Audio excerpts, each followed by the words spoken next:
जम्मू कश्मीर के हिमाचल सेक्टर में आतंकी हमला। एक आतंकी ढेर सर्च ऑपरेशन के दौरान आतंकियों ने की थी फायरिंग। एनकाउंटर में एक जवान शहीद, मेजर रैंक के अधिकारी समेत 4 जवान घायल। इलाके में सुरक्षा बलों का सर्च ऑपरेशन जारी। पीएम मोदी की अध्यक्षता में राष्ट्रपति भवन के सांस्कृतिक केंद्र में नीति आयोग की बैठक। गृह मंत्री अमित शाह, राजनाथ सिंह समेत कई नेता बैठक में शामिल। नीति आयोग की बैठक का गैर बीजेपी शासित राज्य और विपक्षी दलों ने बहिष्कार किया। रेवंत रेड्डी, सिद्धारमैया, भगवंत मान और स्टालिन सहित कई नेता बैठक में शामिल नहीं। इंडिया अलायंस के विरोध के बावजूद बंगाल की सीएम ममता बनर्जी नीति आयोग की बैठक में शामिल। झारखंड के सीएम हेमंत सोरेन बैठक में नहीं पहुंचे।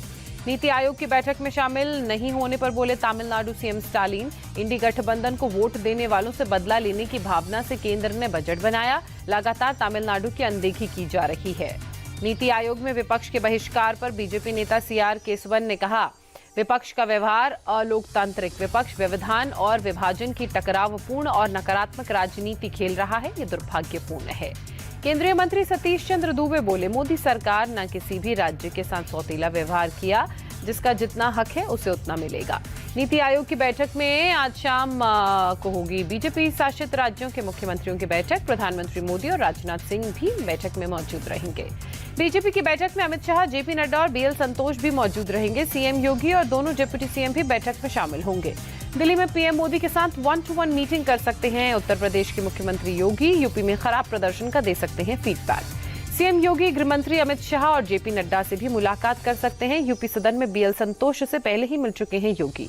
महाराष्ट्र विधानसभा चुनाव से पहले अजीत पवार को लग सकता है बड़ा झटका। शरद पवार गुट में शामिल हो सकते हैं बयानबाजी बाबाजानी दुर्रानी।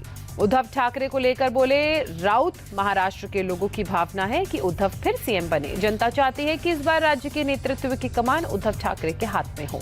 चेन्नई में डीएमके कार्यकर्ताओं का केंद्र सरकार के खिलाफ विरोध प्रदर्शन। केंद्रीय बजट में तमिलनाडु की अनदेखी का आरोप। राजस्थान हाईकोर्ट की 75वीं वर्षगांठ पर जोधपुर में कार्यक्रम का आयोजन। लोकसभा अध्यक्ष ओम बिरला शामिल हुए। बोले, जहां न्याय व्यवस्था उचित होती है वो देश सफलता की तरफ बढ़ता है।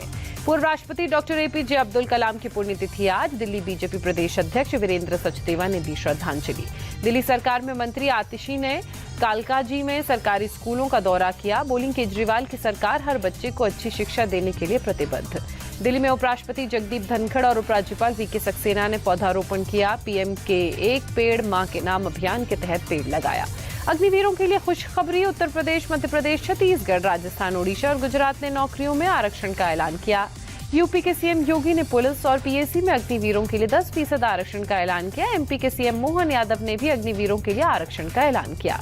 राजस्थान के सीएम भजन लाल शर्मा ने पुलिस, जेल प्रहरी और वन रक्षक भर्ती में आरक्षण का ऐलान किया। उड़ीसा के सीएम ने पुलिस में 10% आरक्षण और आयु सीमा में 5 साल की छूट का ऐलान किया। नेवी चीफ एडमिरल दिनेश के त्रिपाठी ने द्रास में मरीन कमांडो से मुलाकात की। करगिल विजय दिवस के मौके पर द्रास पहुंचे थे नेवी चीफ। पाकिस्तान से भारत आए 3 भाई बहन को सीएए के तहत मिली नागरिकता। पिछले 15 साल से अजमेर में रह रहे थे तीनों भाई बहन। विशाखापत्तनम पोर्ट पर सबसे बड़ा मालवाहक जहाज पहुंचा। मध्य अफ्रीका के गैबोन से 1,99,900 मीट्रिक टन मैग्नीज अयस्क लेकर पहुंचा है जहाज। राजौरी के दूरदराज के सुदूर इलाकों में रहने वाली महिलाओं हो रही हैं सशक्त। एनआरएलएम उम्मीद योजना से जुड़कर कई महिलाएं आत्मनिर्भर बनी।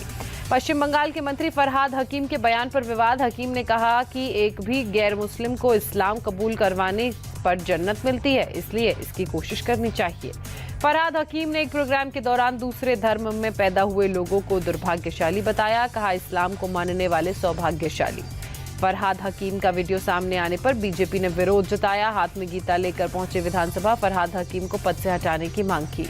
बीजेपी विधायक अग्निमित्रा पॉल ने कहा, सार्वजनिक तौर पर धर्म परिवर्तन की बात कहने वाले मंत्री के खिलाफ ममता सरकार कार्रवाई करे। दिल्ली की तिहाड़ जेल में फिर आपस में भिड़े कैदी। 2 कैदी घायल, 1 कैदी को अस्पताल में इलाज के लिए भर्ती कराया गया। यूपी के कन्नौज में पुलिस और जिला प्रशासन ने 14 आरटीओ अधिकारियों को गिरफ्तार किया। आरोपी लोगों से अवैध तरीके से कर रहे थे वसूली।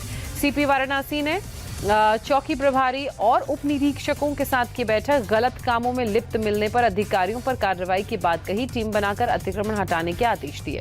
गुजरात के अहमदाबाद में 10 लाख रुपए के ऑनलाइन फ्रॉड में 3 लोग गिरफ्तार। एनसीबी ऑफिसर बनकर की थी ठगी। अहमदाबाद क्राइम ब्रांच ने पलवल से साइबर फ्रॉड करने वाले गिरोह के 6 सदस्यों को गिरफ्तार किया। पीएमओ अधिकारी बनकर कर रहे थे ठगी। हंदवाड़ा के खूनबल इलाके में कई दुकानों में आग। दमकल की गाड़ियां आग बुझाने में जुटी। गुरुग्राम में सीबीआई ने साइबर क्राइम नेटवर्क का भंडाफोड़ किया। 43 आरोपियों को अरेस्ट किया। बिहार के गया में स्कूल में मिला 7 फीट का अजगर। सूचना देने के बाद भी नहीं पहुंची वन विभाग की टीम। गांव वालों ने पकड़कर जंगल में छोड़ा। छत्तीसगढ़ के बालौदा बाजार में धारचूला बांध के फटने से गणेशपुर गांव में बाढ़। एसडीआरएफ एनडीआरएफ की टीम गांव के लोगों को रेस्क्यू में जुटी। उत्तरकाशी के गंगोत्री धाम में भागीरथी नदी का जलस्तर बढ़ा। इलाके में हुए बाढ़ जैसे हालात। घाट किनारे बने मंदिरों में पानी घुसा। उत्तराखंड के टिहरी में बारिश का कहर। बालगंगा में उफान। लोगों के घरों में घुसा पानी। मलबे में दबने से मां बेटी की मौत। भारी बारिश के बाद हरिद्वार में गंगा नदी खतरे के निशान के करीब। अलर्ट मोड पर प्रशासन। गुजरात के अमरेली में किसान न बारिश का पानी जमा करने के लिए बनाया तालाब। 30 फीट गहरा और 1 एकड़ बड़े तालाब में जमे पानी का कर रहे हैं इस्तेमाल। कावेरी नदी में 1,20,000 से ज्यादा क्यूसेक पानी छोड़ने से उफान पर नदी। श्रीरंगपट्टनम में बाढ़ का खतरा। रंगानाथिट्टू पक्षी अभ्यारण्य भी हुआ जलमग्न। मध्य प्रदेश के भोपाल में तेज बारिश। शहर के कई हिस्सों में जलभराव। श्रीनगर के पंथा चौक बेस कैंप से अमरनाथ यात्रा के लिए एक और जत्था रवाना। 19 अगस्त तक चलेगी यात्रा। अब तक 4 लाख से ज्यादा श्रद्धालु कर चुके हैं दर्शन। कोयम्बटूर में महाली अम्मन मंदिर को मोर पंखों से सजाया गया। पूजा अर्चना के लिए भक्तों का हुजूम उमड़ा। तमिलनाडु के पलानी मंदिर में दानपेटी खोली गई। भक्तों ने 2.78 करोड़ रुपए का चढ़ावा चढ़ाया। भारत और श्रीलंका के बीच पहला T20 आज पलेकेले में शाम 7 बजे से शुरू होगा मैच। T20 सीरीज के तीनों मैच यहीं खेले जाएंगे। महिला एशिया कप में भारत का डंका बजा। 9वीं बार फाइनल में पहुंची टीम इंडिया। 28 जुलाई को श्रीलंका से होगा फाइनल मुकाबला।